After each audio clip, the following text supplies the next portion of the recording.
Our next round is called This Is My, where we bring on a mystery guest who has a close connection to one of our panellists. Now, this week, each of David's team will claim it's them that has the genuine connection to the guest, and it's up to Lee's team to sort out who's telling the truth. So please welcome this week's special guest, Mel.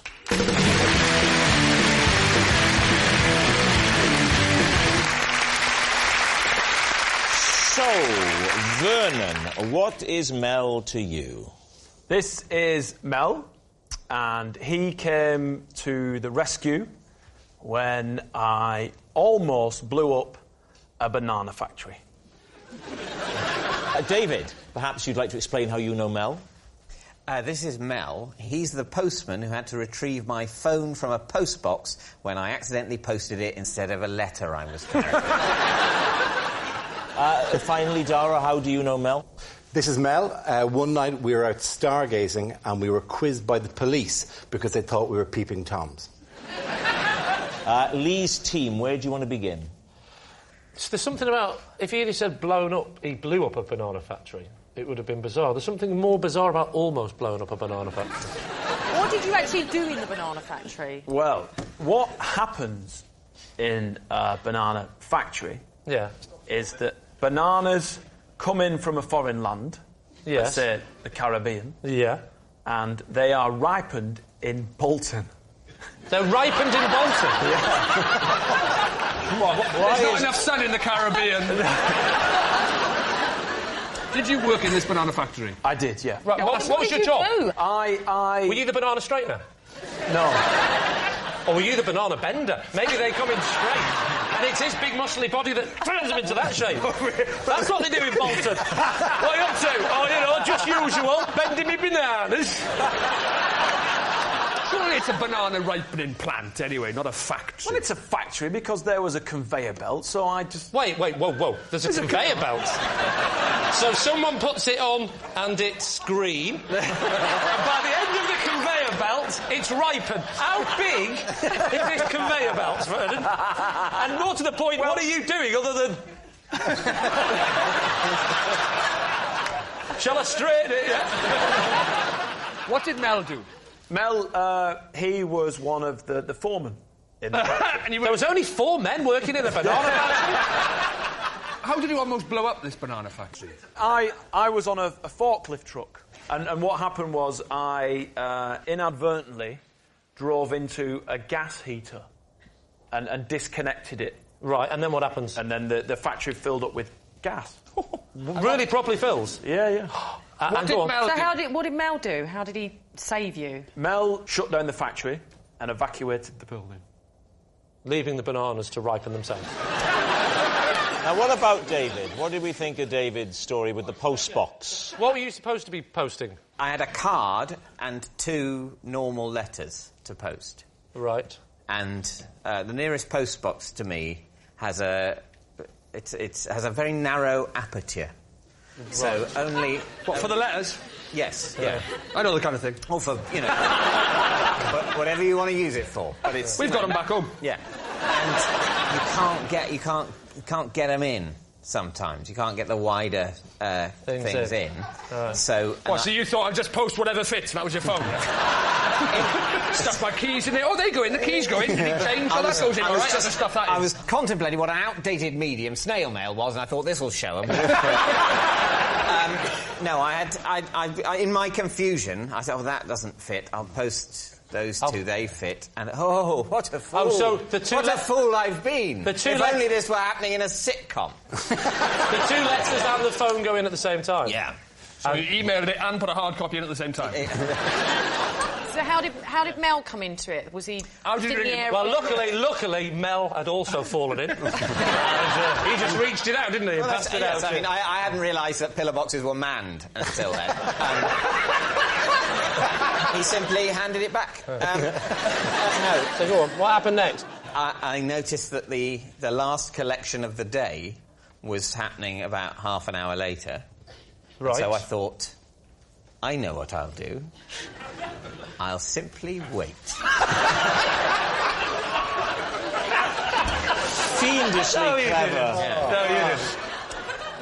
So what are you thinking? No, remind me again of your truth, lie. Mel and I were stargazing, and the police quizzed us because they thought we were peeping Toms. Was it just the two of you? Yes, it was actually, yeah. And what were you stargazing at? We were looking at a meteor shower. Oh, OK. Yes. So the two of you were out... what have you got? You got the telescope? No, you don't. What have you got? You just use binoculars. Binoculars? Binoculars? Yeah. Naked eye, generally, binoculars... You see, you don't use a telescope because they move quite quickly, so you'd have to be really fast on a telescope. You'd be playing it like like that. Yeah, all right, but if you want a really good look, why don't you use two telescopes? Like binoculars. Okay. So that's even better than binoculars. And also, if two things happen at once, you can go, and the moon's looking nice. So when the police turned up... We could see the police car coming, because it just drove along and then stopped, and two of the lads came over and walked over to us. Because we looked two men standing in the middle of Ealing Common. There's houses all around, but with binoculars. Yeah, but surely you don't look at you like that, right? Right up in the air. I know, but maybe they saw during the midpoint of that. I don't know. No. You don't go, right, let's start at the ground and go... You go like that and you do that. You don't go, would you like a cup of tea? Yeah. But, sorry, I can't see. Everything's blurry. You can take them off, can't you? To be fair, nobody goes like this when they're using binoculars. Right, head up and now binoculars. They don't do that. They do. They go, look at that there. Oh, yeah. Yeah, but what they don't do is go, have you seen the moon tonight? Wait. I need a bit of a run-up. Don't forget Dara's face moves independently from his head as well. That's true, yes. He can swivel his face. And look at the woman in the bathroom behind, it's true. Right, Lee, we need an answer. Is Mel Vernon's banana hero, David's postman pal, or Dara's saucy stargazer? What do you think? I think the difficult thing is that Mel's got a tan, but you can get a tan in all three of those jobs. Well, he's going to the Caribbean a lot to pick up bananas. Stargazing, you can get a tan off that if you're out there long enough. And a postman, outdoors all day, yeah. You know that stargazing's done predominantly at night.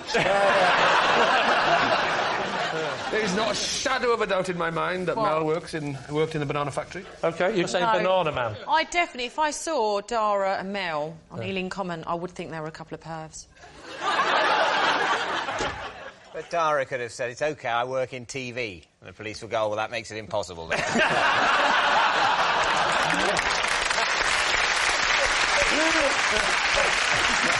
what are you going to say? We are going to say that, in fact, Dara was cautioned by the police for standing on Ealing Common. Not necessarily for being a pervert. Caution actually means something. Sorry, no, he wasn't cautioned. All right, he was questioned, sorry. I was never formally cautioned with anything. You say it's Dara. Go for it. So, Mel, would you please reveal your true identity? I'm Mel, and I rescued Vernon after once nearly...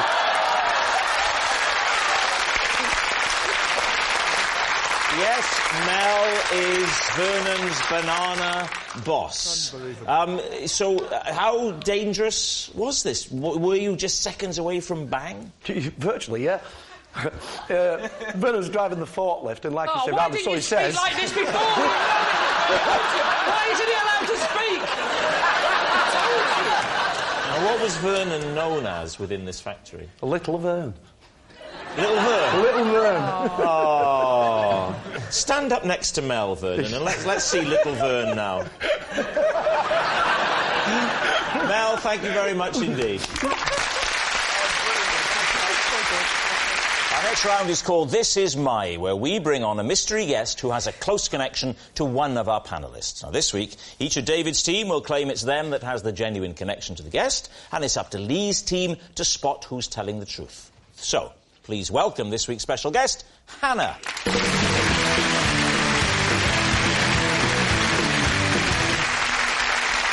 So, Stephen, first of all, please, what is Hannah to you? Yes, this is Hannah. We used to bamboozle our miserable neighbour by adding an item of clothing to his washing line after he'd pegged his laundry out.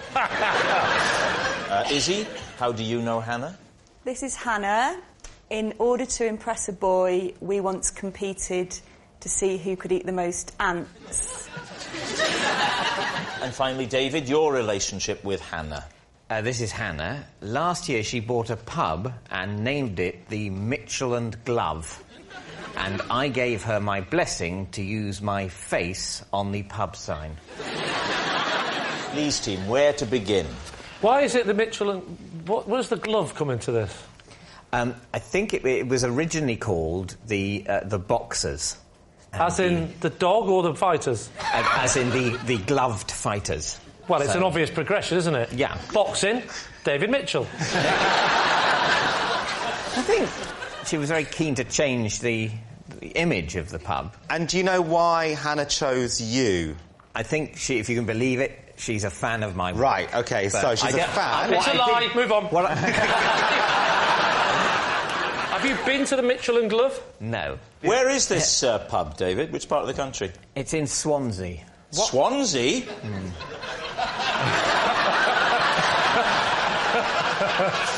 Because I don't believe David. I can imagine his mind going, I've got to think of something quick. And even then he's thinking of middle-class things. Swansea. I'll say... Is it themed inside? I'd be very hurt if I'm not on all the menus. Well, it's a gastropub, is it? Not in Swansea, no. I believe what it is a flat-roofed pub. One of the reasons I think it's named after me is that I wrote in my book that I had a theory that flat-roofed pubs are always bad. So basically, you'll never get nice food in a flat-roofed pub. You might get eaten by a dog. And Hannah said, this is going to be a nice flat-roofed pub that does nice food. All right. By which I don't mean a carvery. You don't like carveries? No. What about Stephen Mangan's... What was yours again, Steve? We used to annoy our miserable neighbour by putting items of clothing on his washing line after he'd pegged his laundry out. Yeah. And where was this? Crouch End. And when was it? 15 years ago, probably. And what's your relationship with Hannah? Yeah, Hannah is my mate James's younger sister. But was she living with you? She was, there's three of us in the house, yeah. What kind of thing did you used to put on there? I mean, just shirts? Or... Well, it started one day. He came round and complained, and we were sitting up in her bedroom looking out the window, and he put his washing out, and I said, I'm going to go and put a sock on his washing line. He liked everything to be very precise, and what he'd do is he'd come in, and when he'd take the washing off, we'd watch him every day, he'd fold it, he'd put all the socks together and put them in the washing, you know, rather than just chucking it all in and then doing it in the house. Sorry, the person next to you is thinking, what's wrong with that? So we put a blue sock on, went up, and then he came out, and he put all his washing away hours later, and he was like... And it was just very fun. We just found it. I mean, it doesn't sound funny now. In total, we found it hilarious. In total, how much did he put on... Well, it went on for it went out for about 6 months. I know we'd go to charity shops and buy stuff to put on his washing line. I know Gok's going to ask it, so I'll ask it for him. On a Sunday, did you lay out the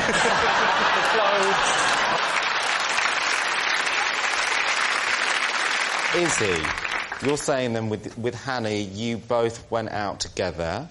pulling, and to attract some guys, you ate ants.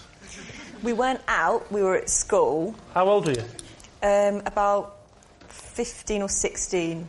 Right. Would you mind standing next to Hannah just so I can work out the visual to see whether you look like you should be at school together? Yeah. Taking my shoes off. I think you're mixing up age and height. They're completely different things. Trust me, I'm a stylist. Oh, here we go. Before you know it, they'll be naked. OK, similar age. It could work. So you were at school? Yeah. Right, and what, there's a boy there that you like? Yeah, and he was called Paul Brooks. Paul Brooks, OK, and you thought the best way to impress Paul is to eat some ants. It was during a school production, so we were dressed... we were in Greece. Grease the musical. Oh, right. I thought you said we were in Greece, and you know the economy's like this, so we can eat. The ants. How many did you eat in total? I ate about 24. No way. 24? Yeah. How many did Hannah eat? About 23. Ah, loser. And that's why you got Paul Brooks. And did you get Paul Brooks? No, he just stood there the whole time, and then I thought she's sick. stupid and walked off. He just sat there chewing on his cockroach going, this is so afternoon. And what made you stop at 24 then? I mean, surely you could tell by his eyes after 2 or 3 that this wasn't working. We just carried on, and then the interval was over, and we had to go and do the second half of Greece. This was during the show? Yeah. During the show, you Tell me more, tell me more.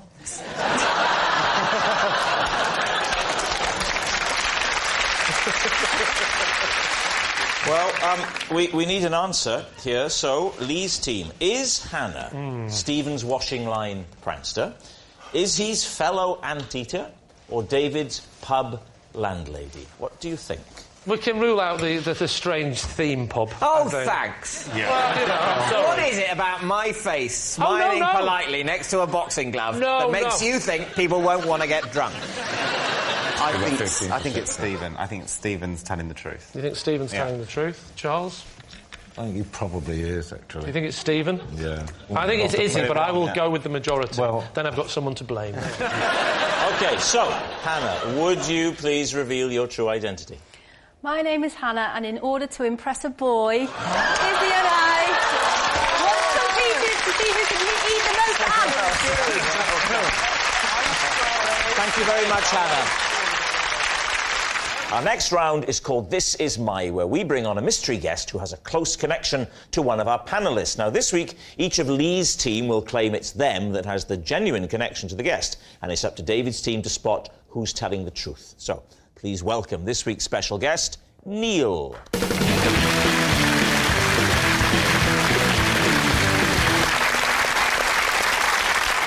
So, Warwick, what is Neil to you?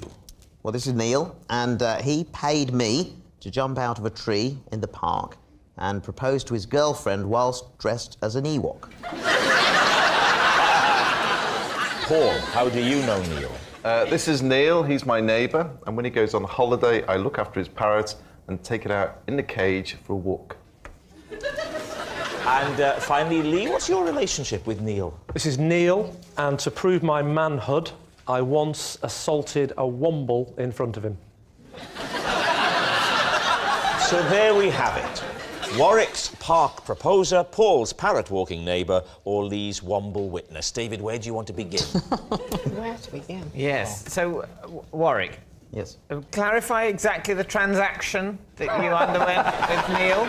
He paid me to dress as an Ewok and propose to his girlfriend. So, but if you proposed to his girlfriend, you then might have to marry his girlfriend. No, he was on his behalf. I mean, himself and his girlfriend were huge Star Wars fans. So you have got the costume at home just all the time? Well, I was given one after working on they give you film. one? You ought to get that on eBay. Then you wouldn't have to jump out of trees and propose to people. You're obviously a successful actor. You know, obviously been in Star Wars, and you must have been doing better than having to pick the little jobs like this up. Yeah, but I mean... He's here, isn't he?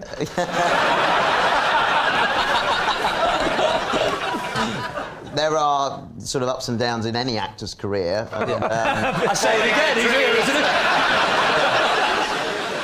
What was your line? What did you have to say? Well, I hopped out of the tree and I went, yup, yup, which is Ewok language for yippee. And I said, on behalf of Neil, will you marry him? And thankfully she said yes. And then he came out from behind a bush. I don't... So the girl was in the park by herself. He's hiding behind a bush. He's not with her that day. No. You jump out of a tree dressed as an Ewok, saying yup yup, and she stayed still and waited to hear the rest of the sentence.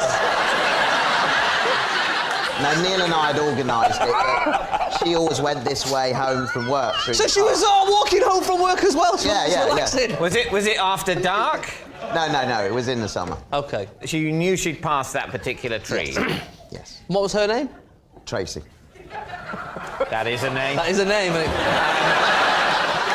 So you just walk away, leaving the two lovers together, and you just go home and feel... That's an image, isn't it? Mission Them kissing and in the distance, a little Ewok walks away like that, with a little wave. Mission accomplished. Just as he goes over the horizon. Yep. My job here is done. Yeah, it's like As he's giving out the leaflets for the local restaurant.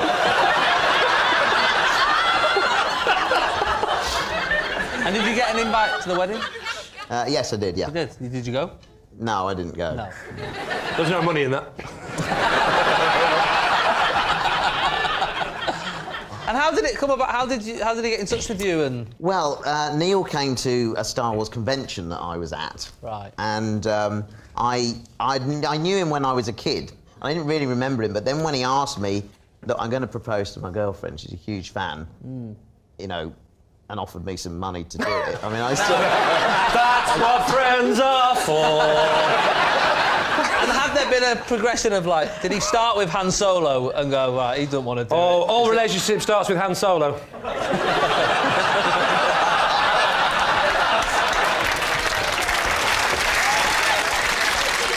OK, well, let's move on to Paul.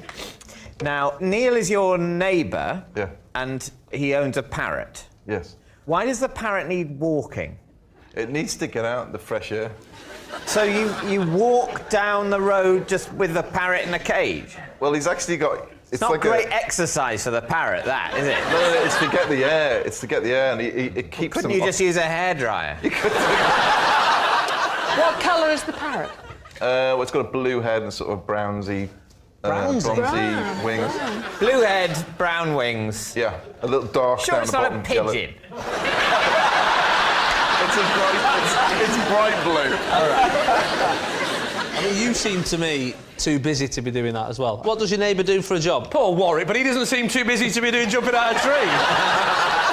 I think you'd take it into the garden, just let it get some fresh air. No, it's actually the movement. He wants to see where, Well, you could walk round the garden, couldn't you? He could do, but... You know those washing lines on a pole that spin round? You could just attach it to that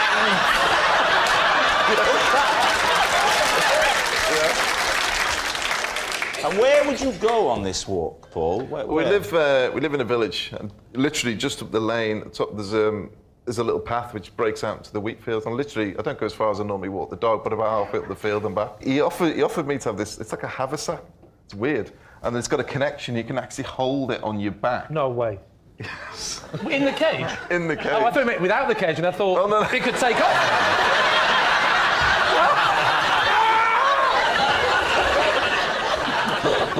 Now, what about Lee? So, Lee, the womble assault. Yes. Tell the story. Well, there was a womble. And No, there wasn't. Wombles don't exist. It's a lie. It's not an actual womble. It's a toy womble. And the story is I went away on holiday when I was 16, and it was me and Neil and another friend of ours, John, and we went to a little caravan site in Blackpool, and I took the womble with me because I had this womble since I was a little kid.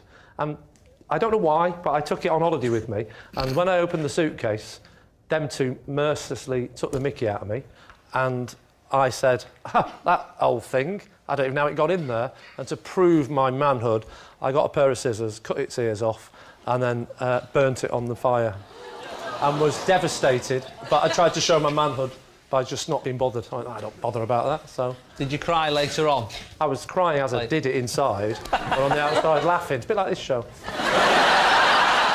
I will say, Lee, to me, you have never seemed more human.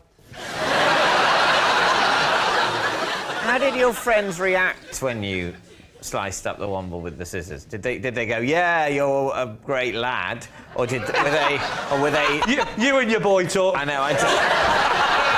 Yeah. It was a pretty rough, comprehensive you went to, wasn't it? Yes, they all said you are a great lad. Together, as they chanted and rang their bells at the same time. You are a great lad, a great lad. They danced around me and put up the maypole. How did your friends react when they saw you? Did they sort of go, oh, yeah, that's great, ha, ha, ha, he's one of the lads still? Or did they go, oh, my God, he's a maniac? Right. They're really having a bit of fun going, it's your womble. They didn't expect me to go, no, it's not. Yes, you burnt it I burnt his as well. face against the fire in those. Sorry, I'd forgotten that bit. Yeah. Priceless. Yeah. I better burn its face so that I seem normal.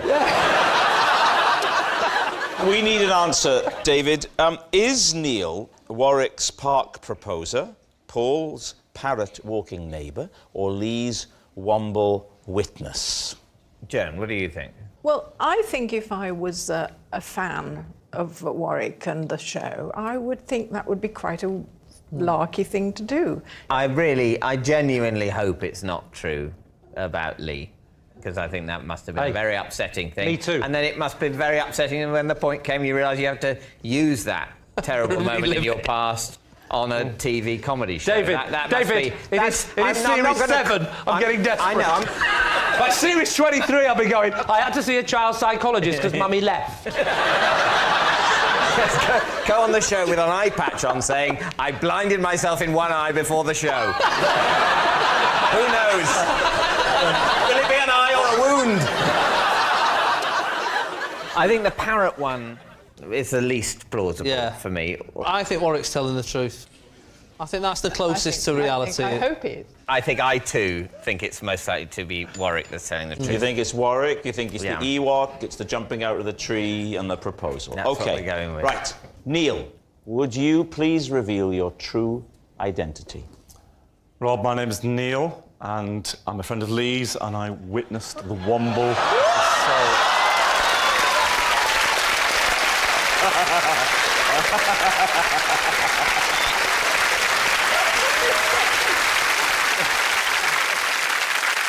I think I feel 1,000 years older. Thank you very much, Neil.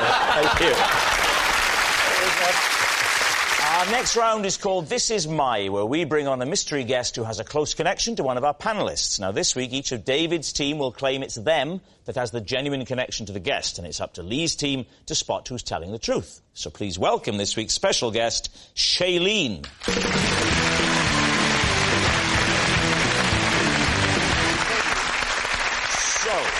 We will begin with Dermot. Dermot, what is Shailene to you? This is Shailene, and I asked Shailene out 156 times. Mel, how do you know Shailene? This is Shailene. When we were kids, I cut her hair to plump up the stuffing in my teddy bear. There we are.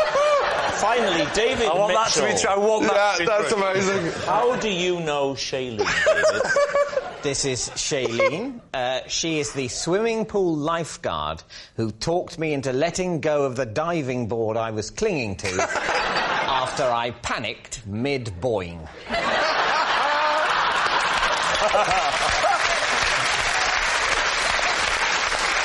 So, there we have it.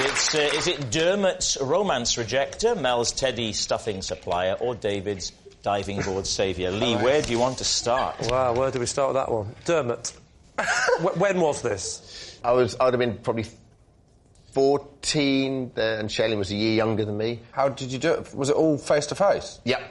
As opposed to what? We went to... He was 14? Sorry. Do you know, before... it was all different. In the old days, what we used to do is just press our faces against the bathroom window and shout.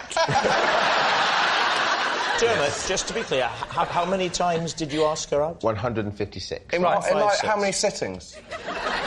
Probably over the course of about 18 months. 18 months. Why did you count them? Yeah. Because... It takes 156 times for him to know she's not interested. After a while, it became like almost like a rite of passage. Shailene lived in a different village to the village I grew up in. Which village was this? I grew up in a village called Marks Tay, and Shailene lived in Great Tay. Normally... Where was this? Mordor? and Shailene went to the same youth club as me. Youth club? Let's get him more rock and roll, this story. Shailene was the only girl in the village who had black hair, and... Have you looked to your left? At least made it realistic. She had black hair, all in kind of a lovely sort of 80s Madonna-style quiff. So the first time you asked her out, she said no. How long did you leave it till the second time? The next week. So it's every week you were doing it? Yeah. Every week, 156 weeks, 18 months. Twice That a adds week. up. Sometimes twice a week. Rob's thinking it does, but it doesn't. Sometimes like twice a week, sometimes twice in the same night. Oh, go on, go ahead. So, when it got to 100, did you not think, probably not going to happen? Thought I'm still in. Keep batting. Lee, who else would you like to quiz? Who should we go with next? Mel. OK, so how old were you? When the haircutting happened. Yes, obviously, I don't mean... Oh, sorry. No, how old were you on your 12th birthday? So, Shailene's older sister, Charlotte, is a good friend of mine. Shailene and Charlotte? Yes, Shailene and Charlotte. Well, who was her dad? Sean Connery? Shailene and Charlotte came over to ours to do a sleepover. We had a bunk bed, and I wanted her to sleep on the top bunk. Yeah, this is the bit, you see. Because we had a game in our house whereby if you slept on the top bunk, you had to drape your hair over the side of the like bunk. Rapunzel! I tell you what, Dermot, I'm glad you didn't go back to hers now. He says, no point, my hair's too short. She went, don't worry, use something else. Go on. I had a secret plan with Shailene. I wanted her to fall asleep on the top bunk so that I could cut her beautiful hair. Now, I didn't cut that much. Right. How much did you cut? That's 2 inches. a lot of hair. So having cut this hair off, Yes. what did you do with it? So I had this lovely, beloved teddy bear patch and had a bit of a hole in it. What? I remember exactly where. Where? Shoulder down to mid-arm. How did the hole start? Did you make the hole? Just love. Just love. Is that what you call love? Ripping off a man's arm? Dermot. Lee, what about David? David, remind us again of this utter truth. Shailene is the swimming pool lifeguard who taught me down when I was clasping onto a diving board. Were you actually hanging off it? Yeah, I had like my arms around it like that, and it was at head height. But how did you get to that position? I was considering jumping off the diving board, and I remained indecisive too long in the process. And at the last minute you went but panicked and stopped. Exactly. And, and I sort of slid off it and grabbed it and then was left there dangling. And had you gone to the pool specifically to dive, or had you gone with a bunch of mates and you were larking around, bombing, heavy petting, all the things that we're not supposed to do, but if I know you, the rebel that you are, you'd have been doing them. It was one of my regular late-night music parties in the municipal baths. How old were you? It was recently. How recently? It was just about an hour ago. No, it was last autumn. I'd have thought if David Mitchell had been hanging off a diving board, someone would have taken a photo and tweeted that, wouldn't they? I don't think you're allowed to have your mobile phones in swimming pools. Come the advent of the aquaphone, my water sports days are over. Have you ever dived in off a diving board head first at that point? No, and I certainly wasn't planning on doing this head first. Oh, you were going to go feet first? Absolutely. And so you jumped... You started... I was thinking of this programme, and I thought, well, I can lose up to about there and it'll be fine. They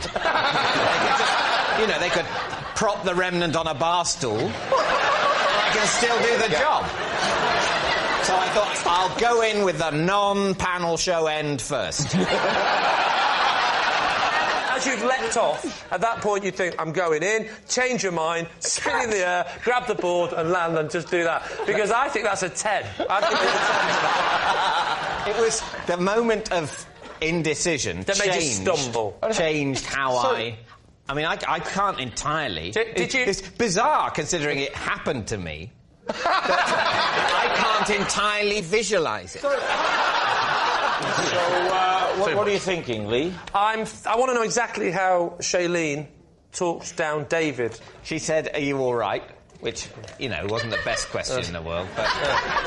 She's clearly trained. Yes. What did you say? I think I said something like, sorry, I slipped... Sorry, I slipped? 1 minute you're panicking, then sorry, I slipped, forgive me. She stood at the side. Even in near-death situations, you're middle class. Sorry, I slipped, my dear. I didn't say... Did you fetch my cravat? It appears to have wafted away. I didn't say, sorry, I slipped in a suave tone of but I did say sorry, because it's very deeply ingrained in me to apologise at almost any occasion. So how did you say it, then, if you didn't say it in a suave Sorry, way? I slipped! Sorry, I slipped! Like that? You were quite panicked. I was quite panicked. What happened then? What did she say? She said, it's all right, stay calm. Too late. I screamed. Where is she? She's on the floor, is she up top? She has got on the diving board. What, she's up give there it a with you? wobble, yeah? She's giving it a little wobble. She's not got to the boingy end. Do you mind if I have a little skip whilst we're doing this? It was only after a few minutes had passed that she threatened to boing me off. Wow! I'll tell you what, these municipal swimming pools... Do you know what? I would say that constitutes heavy petting. So you were hanging on for a few minutes? No, not really for a few. I think for about 4 or 5 minutes. 4 or 5 minutes? Oh, no, what, the eagle-eyed lifeguard? She just... Oh, I wish I could use me whistle. How did she make you go from I don't want to let go to let go? What kind of words did she use? It's okay, just drop in. I promise you won't just hit drop the bottom. in! I'm around 3 o'clock till 6 on Thursday. She just Do you said, have Earl Grey ice cream? Feel free to drop in anytime you like. So go on, yeah, so go on. So you're hanging up. What did she say to make you let go? I think it's fine, you won't hurt yourself. She said, this happens a lot. If you'd come in here half an hour earlier, there'd been 3 of you on 3 of the boards. Only just cleared the last backlog. OK, so, Lee, we need an answer. Is Shailene Dermot's romance rejecter, Mel's teddy stuffing supplier, or David's diving board saviour? What do you think? David had to hang on to something for 4 or 5 minutes. That's a long time to hang on. You couldn't hang on that long. Dermot said she had black hair. 156. There's a lot, isn't it? It's a lot, and it's a very specific number. Too precise. I think Mel... It's got to be Mel. Mel had emotion and feeling. You say Mel? I would go Mel. I'll go with the team and say Mel. You're all in agreement. OK. Shailene, please reveal your true identity. Hi, I'm Shailene, and Dermot asked me out 156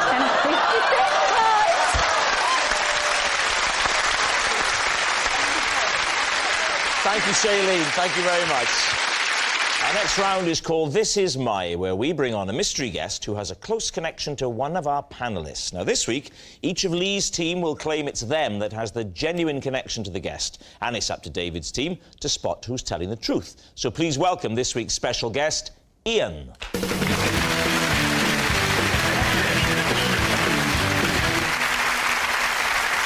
So, Carol, what is Ian to you? Well, this is Ian, and to frighten a teacher, we once hid a ram inside a classroom cupboard. Lee, how do you know Ian? This is Ian. He is the supermarket delivery driver who accidentally trapped me in the back of his van and drove me to his next drop-off point. And finally, David, what's your relationship with Ian? This is Ian. He is a skydiver who got blown off course and almost knocked me off my bike. Right, there we have it. Carol's sheep prankster, Lee's accidental abductor, or David's diverted skydiver. David Mitchell and team, where are you going to begin? Right, well, Carol, let's start with the ram in the cupboard. Oh, the old Dave Mitchell chat-up line. Yeah.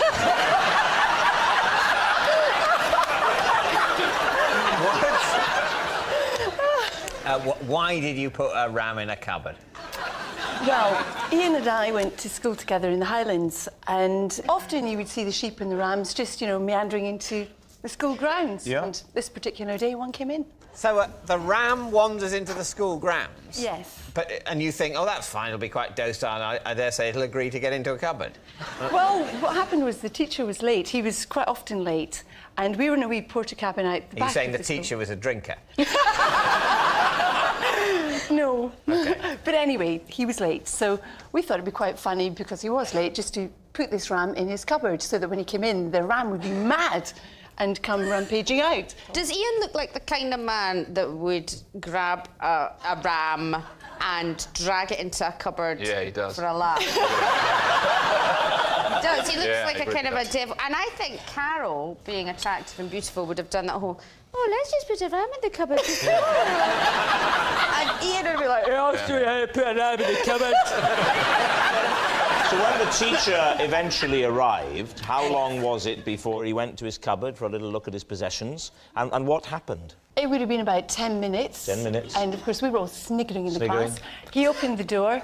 This angry ram came rampaging right out at him. Is that where the word rampaging comes from? Well, that's when you're trying to contact a ram in the 1980s.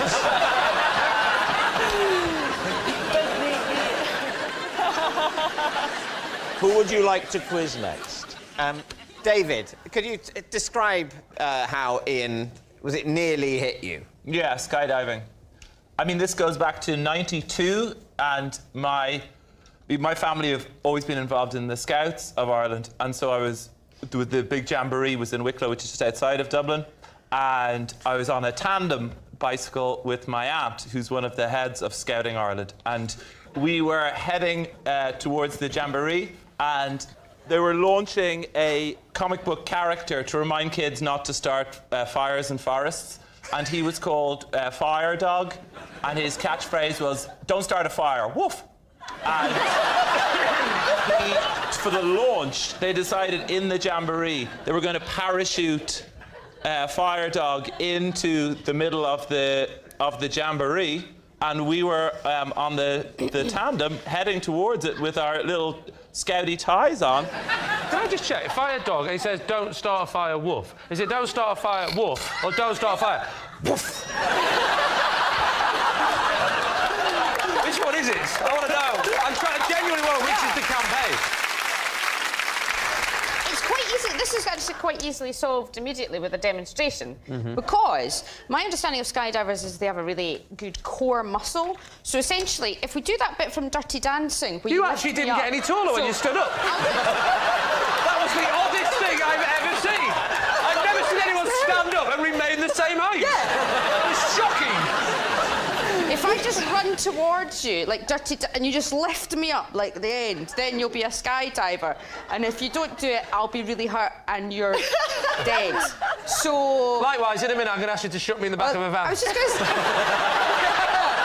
So what are you planning to do?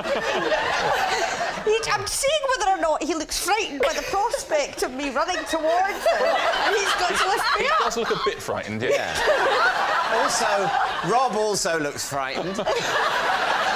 What if the end of my story is that, and then he whacked against a wall, his legs shot off, and he had to have legs made of glass legs? Is that the end of your story? No, we're back to plan A. Run at it. How far away from the jamboree were you at the point of impact? Well, sorry, near impact. He had just missed the landing area by a few fathoms. And... Sorry, it was an aqua jamboree. We swerved, we avoided him. He went into a hedge, and we pulled him out. I was 14 or 15 at the time, and my aunt and Ian got talking, and that is why it's nice to have my Uncle Ian on the show.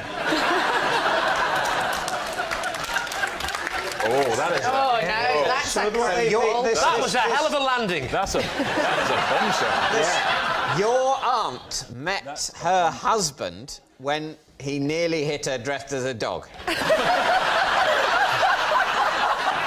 Right, what about Lee? So, Lee, how did you accidentally get shut in his van? What happened? As you will know, that when the man who comes from the supermarket delivers your food, he delivers them in like a plastic box. Yeah? So he leaves the box and he goes into the kitchen and he drops off the food. And what I decided to do is that I'll help, right? He brings the last box. I said, "Is that it?" He said, "Yes, this is your last lot." Puts the thing, gets the bags, goes into the kitchen. Mr. Nice here picks the nice plastic things up and takes them to his van. Oh, God. So I go into the... It's so plausible. This is like the start of an episode of Casualty, isn't it? So I go in, and as I put them in, I look to my left, and something catches my attention. A lamppost? No. And it's snowing? No. And there's a fawn? No. A little thing catches my eyes. Believe it or not, someone has locked a ram in the back of the van. It was, believe it or not, the thing that caught my eye... I don't believe it, by the way. ...was a slightly ripped box of Cocoa Pops. And I thought, just for a minute, I thought, as Ian just had a little bit of a... like I would do... I'll have a little snack en route. So I just walk over to it. Now, as I walk over to it, it's only a couple of steps, and I'm now hidden behind a box Oh, you are kidding of me. food. That's You know, the boxes of food that's that haven't yet been delivered. And at that moment, I hear the noise of... the door's shutting and the little handle turning. So why didn't you call out? I did. What, and he didn't hear you? No. What, over the noise of a van engine? No, it's not very just loud. the noise of Howard Jones on Magic FM. It was blasting. Why did you try? Yeah, I'm going, help! Why did you bang on the panel? Anyway! Anybody, anyway! What was the next? What was it like? I mean, it might not be true, but God, it was dramatic.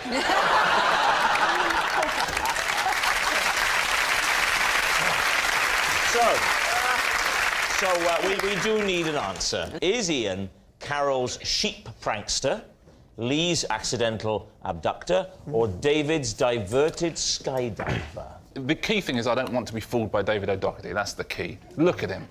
Look at that. Do you remember, you know, in the brownies, you had the brownie promise and all of that, so do you remember anything from your scouting days, your promise or anything? It's different in Ireland. The Scouts don't have anything that you would possibly remember. No promises, no value system, other than if you see a dog go into a hedge, you marry it. I would say Carol. I think it's You say David. Carol? I think it's David. You say Carol, you say David. I think it's David. So you're going therefore with David. We're going with David. Ian, would you please reveal your true identity? My name is Ian. Carol and I frightened the teacher by hiding a ram in the classroom cupboard. Yes, Ian is Carol's sheep prankster. Thank you very much, Ian. Our next round is called This Is My, where we bring on a mystery guest who has a close connection to one of our panellists. Now, this week, each of Lee's team will claim it's them that has the genuine connection to the guest, and it's up to David's team to spot who's telling the truth. So please welcome this week's special guest, Keith.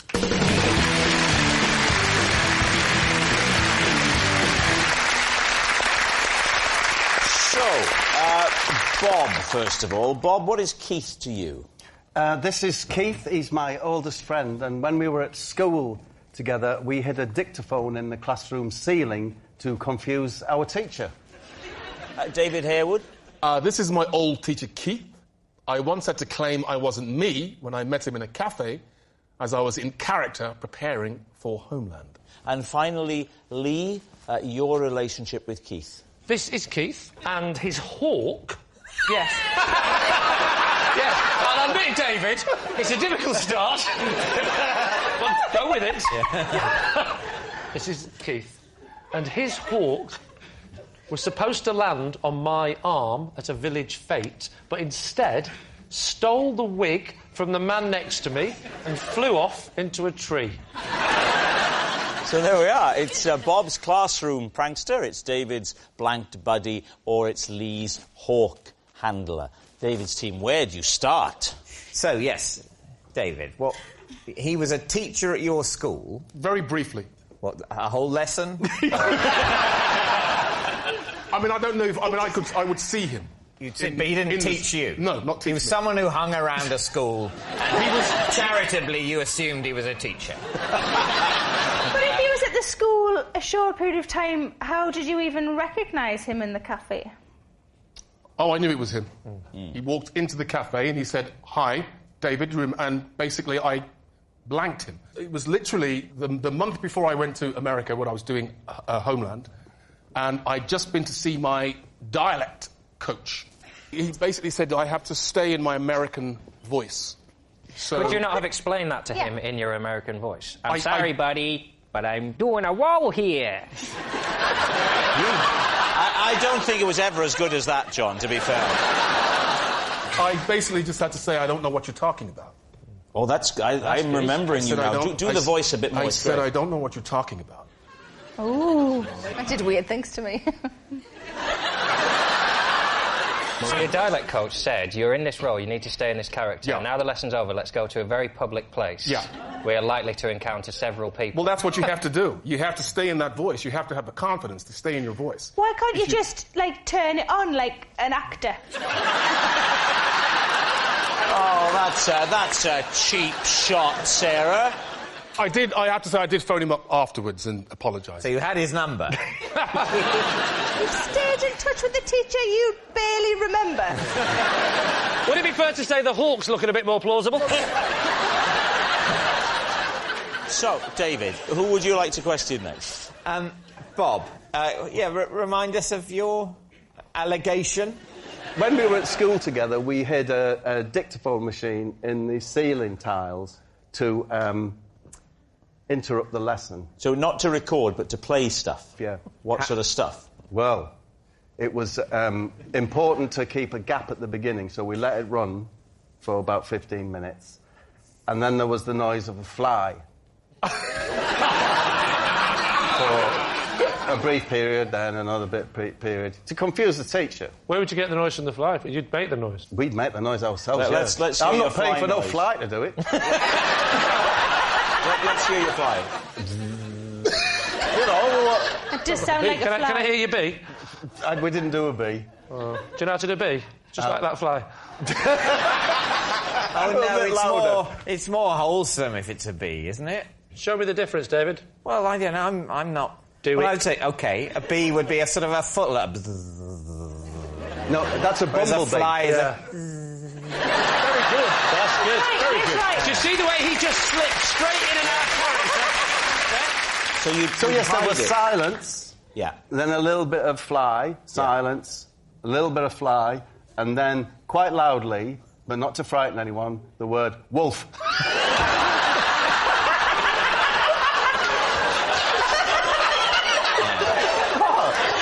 Then more silence. A bit more silence. Then Speedway Stadium. Like that. Speedway Stadium. Do you know, the idea was just to say kind of random things. He was a really nice teacher called Bill Whittlingham. How did Bill Whittlingham react to these random sounds? Well, Mr. Whittlingham left the room and said, "Can you sort this out by the time I've gone back?" Can you sort whatever it is that's going on? And there was a cupboard in the corner where, interesting, it had like exercise books in it, pens and that, but it also had, in a little cage, a hand lion, which is a robotic, it's a battery-operated thing. What? Are you just saying any word that come into your head? In any order? Well, it's a hand lion, and if you hand lion? It's a robotic, animatronic hand lion, yeah? And if you'd been particularly good, he would put it on your hand and set it to lick it. Lick it. If you'd been particularly... Was this like a clockwork lion? No, it was remote control. It was remote control? Remote control. He had the controller in his desk, and he said, You've the been actual such a hand good lion... boy. Get out the hand lion, and you'll get a lick. And if you'd been bad, you put him on your hand and he'd strike. He'd strike at your hand. So the hand lion had two settings. It could lick or it could strike. Yes, good boy, bad boy. Right, very good sensible. boy, bad boy. Now, the only problem with it, of course, was... What, this story? The only problem was, of course, if the batteries got low, it would get constipated. No, anyway, but in this cupboard, so we got up on the cupboard. You climb onto the cupboard that the hand lion is housed in. Probably asleep. Right, you reach up onto the ceiling tile. Take out the dictaphone. Switch it off. Yep. Mr. Whittlingham comes back in. Yes. What happens? He's nervously awaiting another, edict from above. Yeah. Doesn't come, we carry on with the lesson. British government and politics it was. There was a lesson called British Government and Politics? Yeah. Whole year on that? 2 years, it was A-level. For these sixth formers... Yes. A hand lion...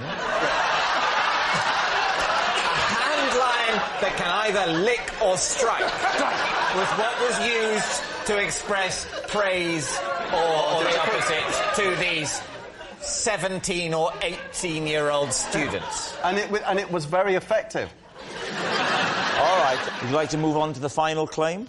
So, Lee, tell the story about Keith. I was at a village fete. And... Why were you at a village fete? I was helping out. What village? Thames Ditton. Why were you helping out at Thames Ditton Fete? Because I don't live too far away from there, and they asked me to help out, and I did a few little things, like I did a bit of tombola, a bit of announcing. Then I went over to judge the pig racing. The usual things you do at a fete, you know. The pig racing? Yeah. I don't know why I judged it, because surely first past the post, but... Well, no, I was doing case of a dead heat.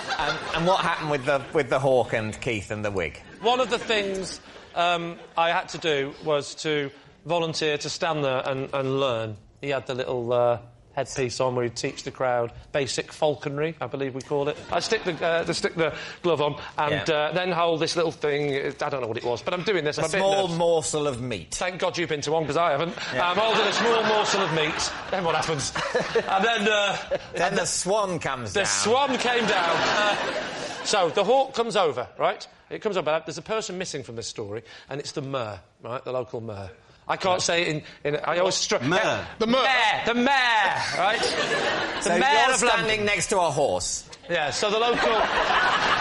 So the mayor is doing his bit, but the mayor has got a wig on, right? The hawk flies over to go and land on my hand, but he lands on the mayor's head, and so he gets caught up in his what should we call them? Talons. He gets caught up in the talons, and then in the sort of panic, the bird sort of... And he can't release this wig, and he flies off, and he goes into the tree. I said, why didn't he go for the meat? And he said, I genuinely think the gold chain caught his eye. There was a bit of confusion for a second, and he just did a bit of an emergency landing on a mare's wig at Thames Ditton Fete. What's there not to believe? At that point, did you cry, oh no, the mare's hers over there?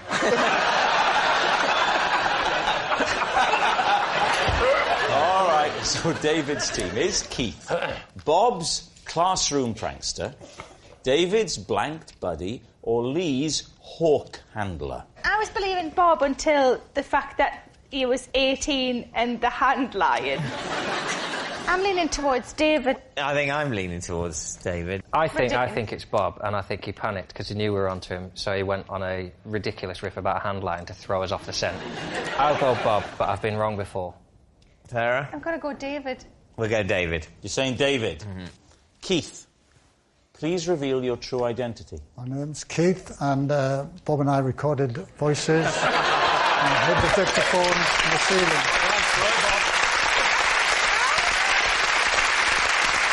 Yes.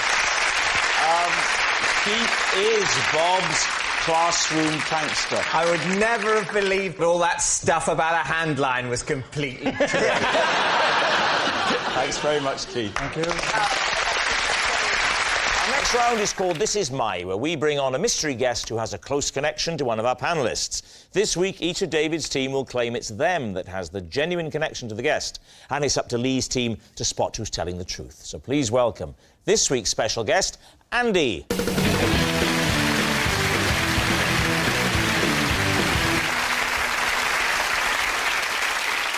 So, let's start with Kirsty. What is Andy to you? This is Andy. He played a handbag snatcher in a Crime Watch reconstruction. And we only got 9 calls, but every single one of those 9 calls said that Andy was actually the bag snatcher. Greg, what is Andy to you? This is Andy. I beat him in a speed eating competition where I ate more than 1 kilo of ribs. All right, David, what's your relationship with Andy? This is Andy. Last year, he gave me a surfing lesson, and he told me that he'd never seen a novice display such natural ability amongst the waves. So there we have it. Kirsty's Crime Watch culprit, Greg's rib-eating rival, or David's complimentary surf coach. Lee, where do you want to start? Definitely with David. Could you just show us the basic move? Because I had a surfing lesson once, and the first thing you learn is to go from lying to standing. Could you show us that move?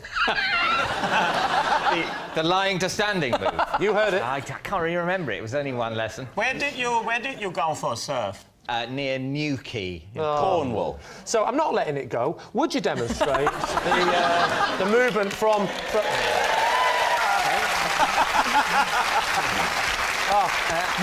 this should be interesting. Yeah, well... So you're lying on the board.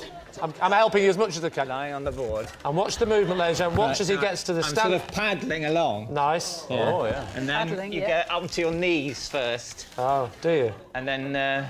so I'm not on my knees Then now. I'm turn still a bit 90. shaky, though. Yeah, yeah. I'm a beginner, basically. But you're a natural. Already I'm showing promise. See, I haven't fallen in. You've not. And then... You're the only person I know that actually, when they were doing it, were dressed like that. Yeah. So you're on your knees. Yeah, and then I stand up on it. Do it. All right. Can I use that was the... What I did that not everyone can do is actually leant on a wave. Because you can. You know, if you hit water at enough speed, it's like concrete. And similarly, for me, it's just there you go. And then I thought I'm surfing that way. But then, if you want to turn round, you just move the tiller and. Why were you down there, and why had you decided? You don't strike me as a man of the sea. It was a stag do. A friend of mine was getting married. I know what stag do's are. In the run-up, he decided it was a weekend in Cornwall. Who was the friend? His name was Robbie. David, what size was the board? What size is the board? Yeah. That's him giving him time to think, the reiteration of the what question. Size? The board size? What size is the board? The board of the side? You want me to tell you the board size? Yeah. Normal. Normal size? Normal. What size is a normal size How board? long is this? Well, this surfboard was 6 feet long. 6 feet? 6 feet. Could have been less. That's a very could have been short more. surfboard. 10 foot would have been believable. 6 foot is not believable. 6 foot, yeah, but he's quite a maverick. To be honest, I didn't surf. Measure it. One final question. What else did you and the guys get up to on the stag weekend, David? We had a curry. Rock and roll. Cornish curry. If you go to the seaside, you're not having a curry, you're having fish and chips, don't you? And what sort of stag do goes all the way to a Newquay and say, well, I really fancy now some naan bread. I must say, if that's the part that you think is the chink in my armour, that stag do wouldn't have a curry at the seaside, then I reckon I'm doing all right. Right, Lee, who's next? OK, Kirsty. Yes. Just remind me again of your thing. This is Andy, and in a Crime Watch reconstruction, he played a bag snatcher, and we only got 9 calls on the particular reconstruction, and every single one of them actually named Andy as the real bag snatcher. He was representing the criminal, yeah? And the bag snatcher. The bag snatcher. How much money was in the bag? Well, that was the reason, because we wouldn't normally have something like a bag snatching on Crime Watch, because although it's serious for the person it's happened to, it's not. But is this where you're going to relatively pretend it was that more serious? She wouldn't let go of the bag, so it ended up as kidnap. No. No, you shouldn't make light of it, Lee. It's crime. So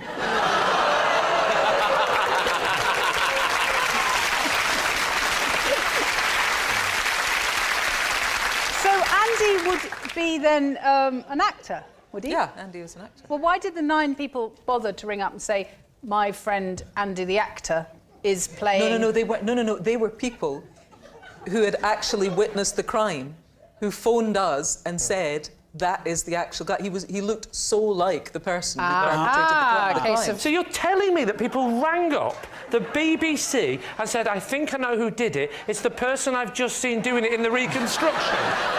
Yeah. What does that mean? What are you talking about? Just to be clear, Crime Watch has been going it'll be 25 years next year. This has never happened before. You don't say. I would go as far to say it's never happened at all. Was Andy subsequently arrested? Andy wasn't arrested. He wasn't arrested? No. He wasn't arrested, he's an actor! Of course he wasn't arrested! Get him now! Yes, get him quick! Right, what about Greg and his You think story? Greg did it? He would have got away. He would. So go on, Greg, remind us of your thing. This is Andy, and I beat him in a speed eating contest where I ate over a kilo of ribs. Where was this? at a training camp. Andy's an athlete. What's his event? The 110-metre hurdles, so it's over 10 He hurdles. runs over 110-metre hurdles. Wow, Well, does he use a ladder? If you're wondering what a kilo of ribs looks like, I'm your man, because look at these here, you see? Here we go. Ooh. So that's a kilo it of ribs. smells. So that is a kilo of ribs. How long did it take you to eat this much ribs? I think, if I remember correctly, about 6 minutes. 6 minutes to eat all that? 6 minutes? Yeah. But how did you know whether you'd finished them or not? They weren't there anymore. Let's do it logically. OK, so let's... So let's assume there is 60 bits on the racks. Yeah? And you've eaten them all in 6 minutes, which works out as 6 seconds a thingy bob. 1, 2, 3, 4, 5, 6. That's doable. I think that Right. We need an answer. So, Lee's team is Andy, Kirsty's Crime Watch culprit, Greg's rib-eating rival, or David's complimentary surf coach. Andy does look like an athlete. Yeah, he does. He definitely... He well, really does yeah, look but like he an also athlete. looks a bit like a surfing dude, and dare I say, a minor criminal. I think it's Greg. OK. You think it's Greg? I don't think it's Kirsty. I think it's more likely Greg. I have 2 Gregs, so I will make that 3 Gregs. 3 OK, Gregs, you're please. saying it's Greg. Andy, please reveal your true identity. So my name is Andy, and Greg did once beat me to eating a kilo of ribs. It's not just any Andy. This is Andy Turner, who is indeed European and Commonwealth hurdling champion. Big thanks to Andy Turner, ladies and gentlemen. Our next round is called This Is My, where we bring on a mystery guest who has a close connection to one of our panellists. Now, this week, each of Lee's team will claim it's them that has the genuine connection to the guest, and it's up to David's team to spot who's telling the truth. So, please welcome this week's special guest, Ray.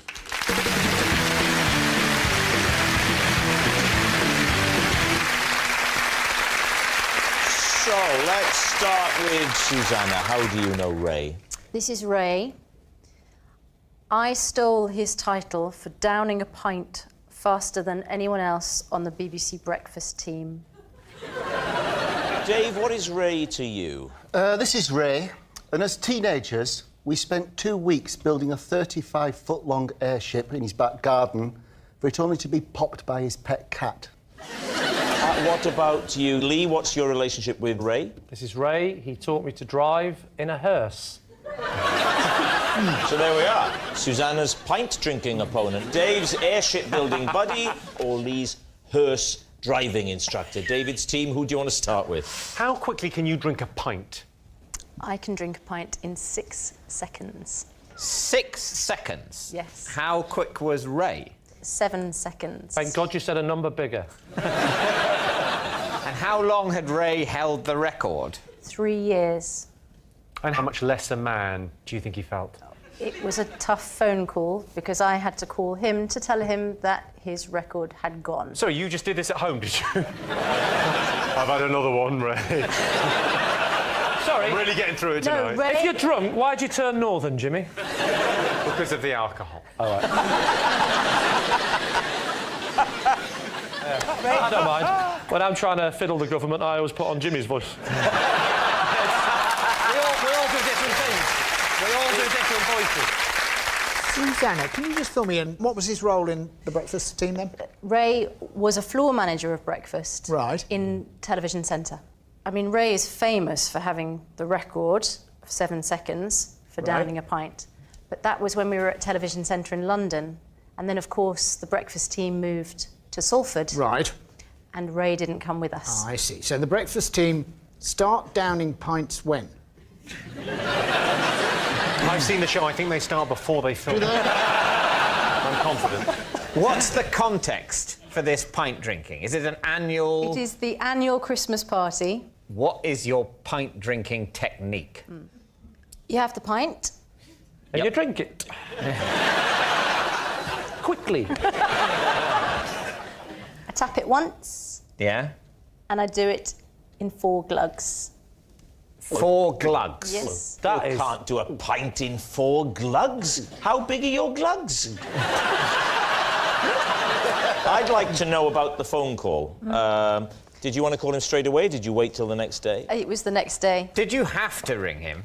Because he's already, you know, lost his job. The place he works is closed. And so going on top of that, you may think you're remembered fondly as the fastest beer drinker here. Well, no, not even that. You've been beaten in that by one of the female presenters of the show. He didn't care. He got a new job teaching people to drive in hearses. Let's move on to that. So he taught you to drive. Why in a hearse? Because that's the vehicle he owned, because he was a funeral director. So what does the sign on his shop say? Closed when he's teaching me. Why did he teach you to drive if he was a funeral director? Because he was a friend who was a funeral director. He just so happened to own a hearse.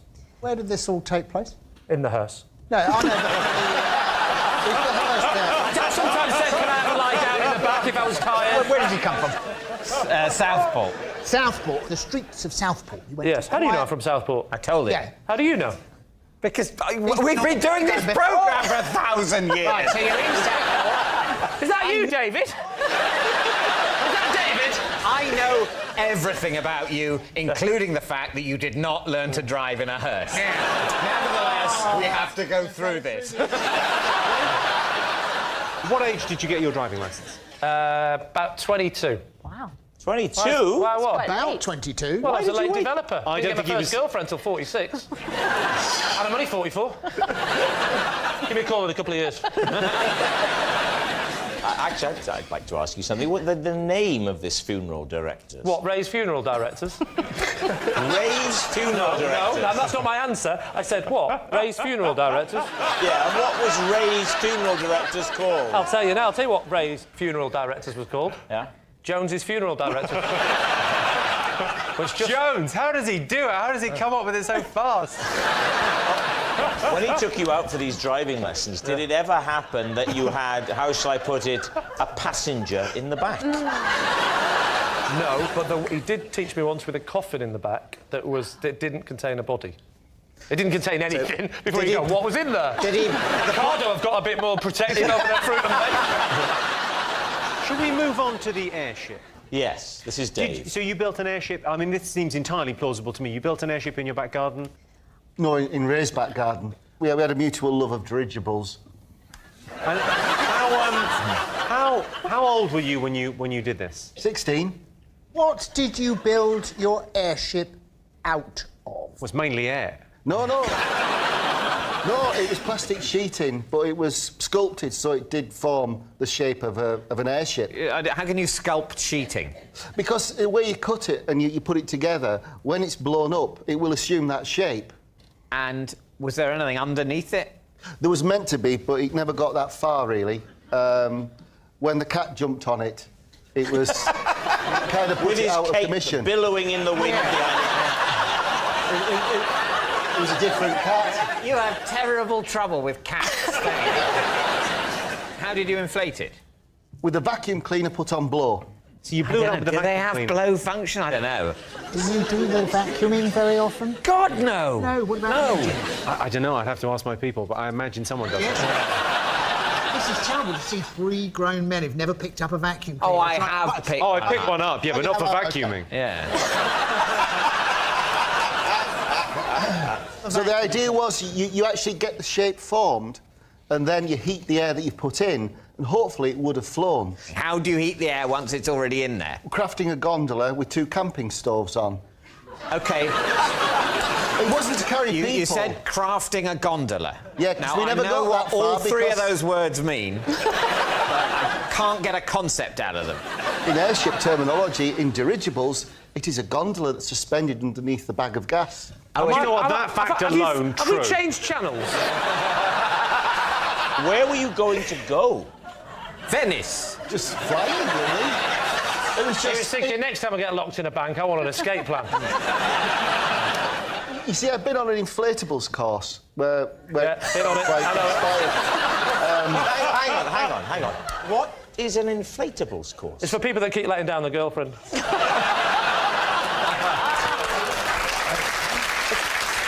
It was just learning how to make things out of plastic and blowing up. It was kind of a sculptural thing.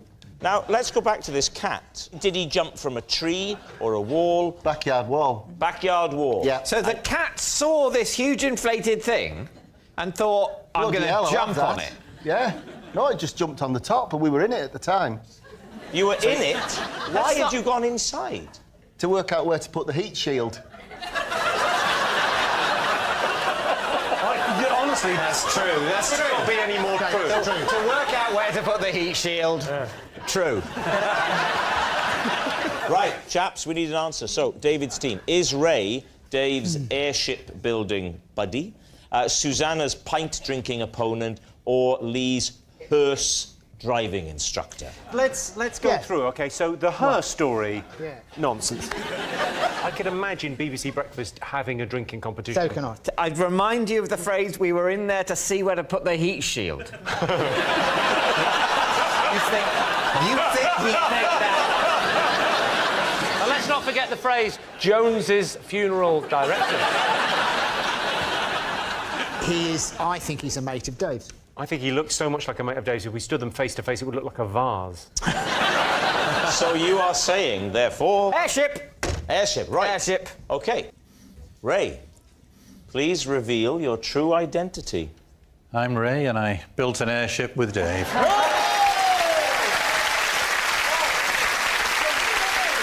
Thank you very much indeed, Ray. Our next round is called This Is My, where we bring on a mystery guest who has a close connection to one of our panellists. Now, this week, each of Lee's team will claim it's them that has the genuine connection to the guest, and it's up to David's team to spot who's telling the truth. So, please welcome this week's special guest, Mike.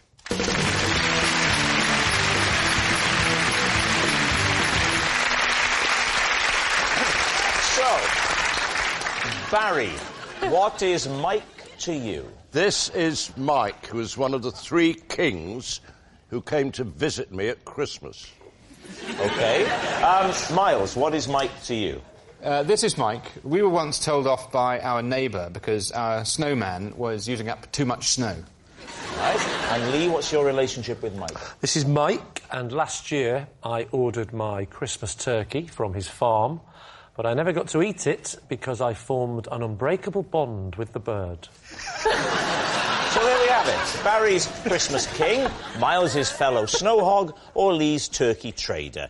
David's team, where would you like to begin? So, Barry, your story is unclear at the moment. Are you saying that you're the baby Jesus?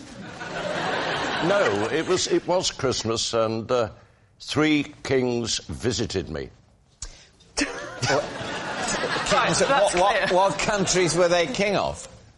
They were not kings in the regal sense at all. In what sense were they kings? In sense of their name. Their surname was King? Yes. I get it now. Suddenly it's more plausible. Here we go again. What are the names of the 3 kings? Mike. Phew! Tony. Tony King. And Dennis. Dennis King. Dennis King. It's a very warm memory I've got of them visiting. I was in hospital. They visited you in hospital? Yes. Can we ask the nature of your hospital visit, or is that too personal a question? Oh, there might be people eating and watching this. There won't be anyone watching it, but there might be people eating. I was bandaged up extensively. Like a mummy? I was. That's true. You were bandaged all over? Yes. But you don't think it appropriate to say why? Well, if you insist. Yes, we do. Eczema. Oh. Happy Christmas time. Happy Christmas time. Happy Xmas.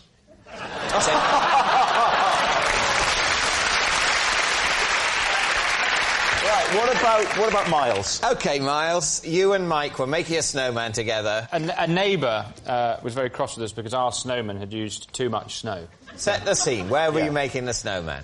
Northampton. So you live in Northampton? No, I don't live in... Mike lives in Northampton. So... And I was staying in Northampton. And why were you staying with Mike? Yes, because he rents rooms to actors. So what was the play you were doing in Northampton? It was called The Way of the World. Right, and you were staying with Mike? That's right, yeah. How did the topic of building a snowman with this relative stranger Say relative stranger. brought I was staying in Mike's house for 2.5 months. What would happen? I would go back to the digs after the show, and Mike would often still be up and say, "Oh, I've just opened a bottle, and do you want a glass?" So I'd sit and we'd chat about how did it go, and I'd say, "Oh, Mike, it was another absolute triumph." And so you got to know Mike, and then one day it snowed, and Mike said, "We're friends now." And at that point, words weren't necessary. You both looked at each other. Come on, Mike. So that it snowed. Yeah. And who brings up the subject of building a snowman? Oh, well, Mike smokes, so he would go outside on the doorstep, and one night That's when he noticed the snow. Well, he hadn't looked out the window at that point because I was telling him theatrical anecdotes, so he was absolutely riveted. He would have no reason to look anywhere other than straight at, whichever part of my body I was using to tell the story. Which parts of your body can you use to tell stories? He's a proper actor. He tells stories with his whole body. It's not just neck-up cynicism. But so Mike hadn't noticed the snow. He went outside. He said, "Do you know it's snowing?" And so I wandered out, and I was like, "Oh wow, I haven't made a snowman for ages." And we were talking about making snowman, and I said, "You know that thing when you start rolling snow and you can make a snowman really big really quickly because you roll it and it starts picking up." And I started demonstrating. But only if the snow has already lain and you said it's snowing. Thank you. Yeah, but how? I think what you're underestimating, Miranda, is the length of Miles's anecdote. It starts snowing, and then the anecdote finishes. It's about 6 feet of it. Now it seems more plausible. Yes. Right, and then what happened? I used the snow from probably about 3 or 4 houses. I've used all that snow to make one enormous, ridiculously large snowman. And then what happened? Because then there was an altercation. When I went out the house the next morning, a chap that lived like 2 doors down said, "Did you know who built the snowman?" I said very proudly, "I built this snowman." And he said, "Well, you've used up all the snow, haven't you?" Does this house have a back garden? It does, but the back garden there's multiple, lots and lots of locks, whereas the front one, you wanted a cigarette, so you just... Why did he have so many locks on his back door? Well, because people are more likely to break into the back... You must know this. People are more likely to break into the back of the house